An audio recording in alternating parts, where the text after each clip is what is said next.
Hello people and hello universe, it's me again. Shout out sa inyo mga kababayan. Hello sa mga Marcos loyalists and supporters.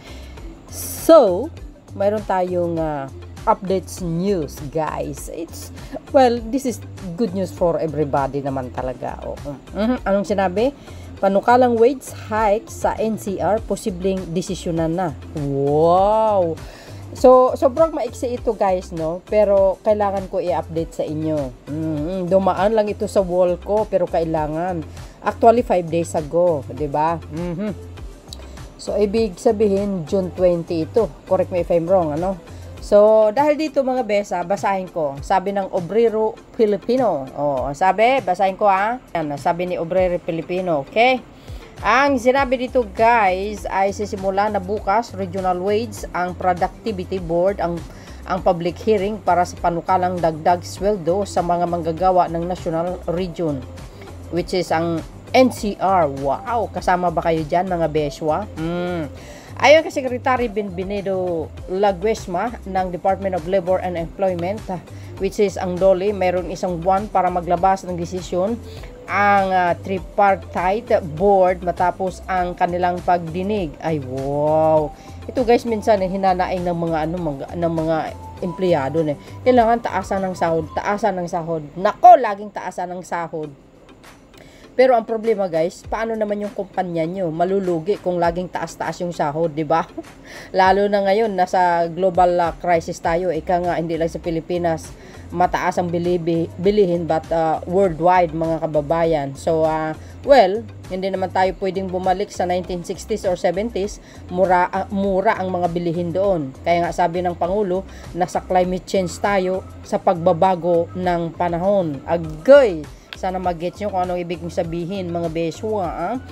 Ay tuloy, posibleng sa July 16, 2024 ay mailalabas na positibong resulta ang wage board. Ay wow, grabe social guys.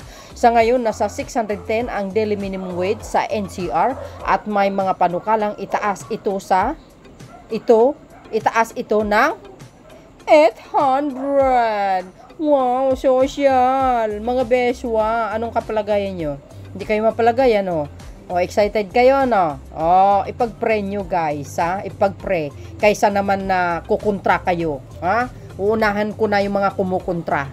Wag yung kontrahin ng duli. Diba? Lahat yan makikinabang kayo talaga, So, kailan yan? July 15. Nako, abangan po natin yan guys. At syempre, updates po natin dito yung mga beswa. Tuloy!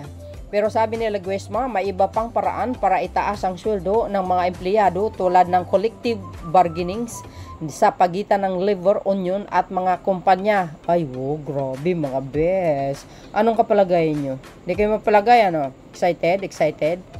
Ayan guys, panukalang wage hike sa NCR, posibleng desisyonan bago ang July 16. What the heck? Ano ang palagay nyo guys? Yan, very maiksi ito mga kababayan, pero maybe ito guys, talagang tuloy-tuloy. Hindi natin alam. Who knows, 'di ba? Pag ito na desisyonan at agree lahat ng board, pati ang DOLE, pati ang Pangulo, 'di ba? Malamang makikinabang ka. Kahit DDS ka, dilawan ka man, makikinabang ka diyan mga beswa. 'Di ba?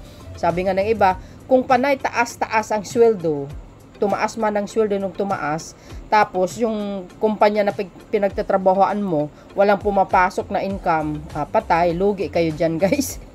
Lugi kumpanya.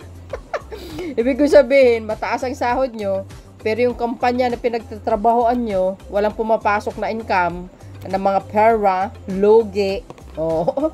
Walang bumibili. Nga. Diba guys? So, yun lang guys, ang aking latest update sa inyo, okay? Sa mga taga-NCR, abangan po natin ang announcement ng DOLE.